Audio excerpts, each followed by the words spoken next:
You're about to meet a young man who retired at the age of 30.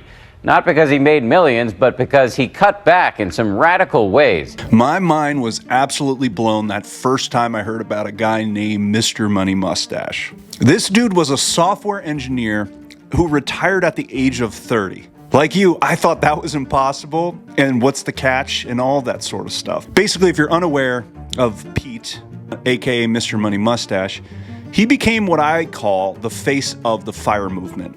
Pete and his family lived off of $25,000 a year. Him and his wife saved and invested enough money to annually live off of a portion of the growth of those investments. He became a sense of hope for people like me and maybe like you that don't want to live this life anymore, being stressed out about money all the damn time and constantly keeping up with everything.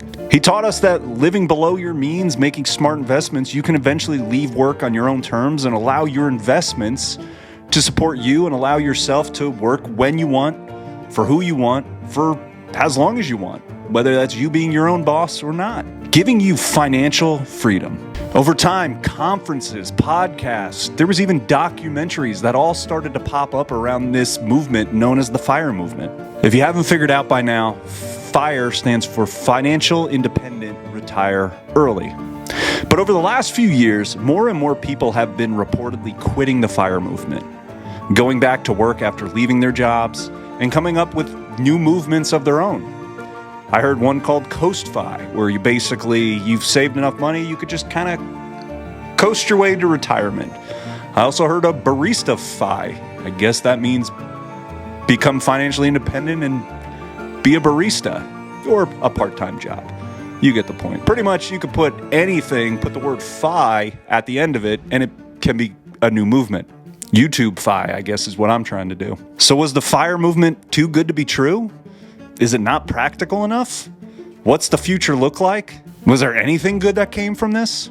I had been on this journey for about 8 to 10 years. After paying off $250,000 of chemo debt, we'll call it, I decided there's got to be a better way, and the FIRE movement was kind of expanding at that time. So it was a beacon of hope for me. After getting out of credit card debt, we reduced basically all our expenses. We had $2,700 in car payments for 2 people, with more cars than we had people. And we sold all our crap. We saved up enough money in a high yield savings account where our mortgage is covered for the entirety of the loan left. And I went from a net worth next to nothing to becoming a millionaire. It worked. It was like liberating to not spend my life every day stressed out about money and what's the new thing I'm going to be. And I would say there's a lot of positive that came. I ended up living like someone that made a third of what I made. And I would say that the FIRE movement had way more positives than negatives for me. So why is it I don't really consider myself or tell people I'm FIRE anymore? Well, there's 2 words in there that don't connect with me, and that's retire early. The last 3 years have been extremely difficult for me. And this is coming from someone that's battled cancer twice. My anxiety, my depression, my alcoholism have been at an all-time high. Despite no car payments, my mortgage is pretty much secure, and my financial future is kind of set. If I don't do anything else, I should be good. So why all the issues? Well, the missing piece for me is I've been working remote for the last 3 years of my job because I thought, hey, let's see what it's like to work from home. And I got to be honest, I'm friggin' miserable. I hate it. I hate it so much because one of the things that I loved was interacting with people every day, is having accountability and a purpose and a team to lead. And when you're just kind of feel like a consultant, it can be really lonely. Missing things like Christmas party events at work where you get to see everyone or get a text from your employees to now you get nothing. It's not for me. I am best when I'm working with other people towards a common purpose. The fact that I get paid is a bonus at times. But I haven't been doing that in 3 years, and it's made me miserable. And I didn't know why. I can't speak for everyone, but my assumption is things like being too frugal, being too restricted has caused people to leave, or in the case of me, giving up a job, and it really wasn't the job, it was the money that the job provided and the stuff that I would buy with the job was more the issue than the job itself. But if it didn't work for you, or it's not working for you, or you've tried fire, leave comments below so I can see. So I think, looking back, the story of how Pete lived off of $25,000 a year and being his own boss, I don't think that was the part of the story that connected with everyone. The part of the story that connected with everyone is, here's a dude who followed his dreams and actually did something about it. And I think we can all connect with that. Ultimately, we are all dreamers as human beings. We all have big dreams, and we're all suckers for a good story. So hearing how Pete discovered enough made a lot of us, including myself, think, well, that is what I need. And there's elements of it that you absolutely can adopt and improve your life. But stopping working at 30 might not be right for you. Or living off of $25,000 a year riding your bike to a grocery store might not be for you.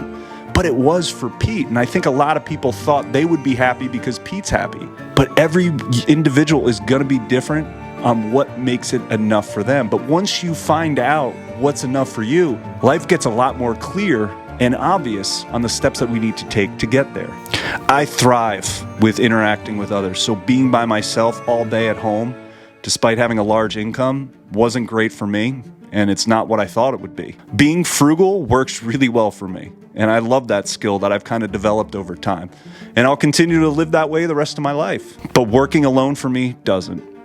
And I actually just recently left my job, and I explained it in a video I'll leave below. But that's my goal, is to find a new team and environment to work around, because I like the accountability of leading others, and they like the accountability of performance. So if you have a job for me, let me know. By the way, if you haven't yet, consider liking and subscribing to hear more of these stories. I'm a new channel, so it helps get it pushed to more people, and I would really appreciate it. So I cannot answer for everyone why it's not working, but I think the last two words of the FIRE movement is probably the part that is disconnecting with most people. In order for FIRE to work, it needs to be enough for an individual.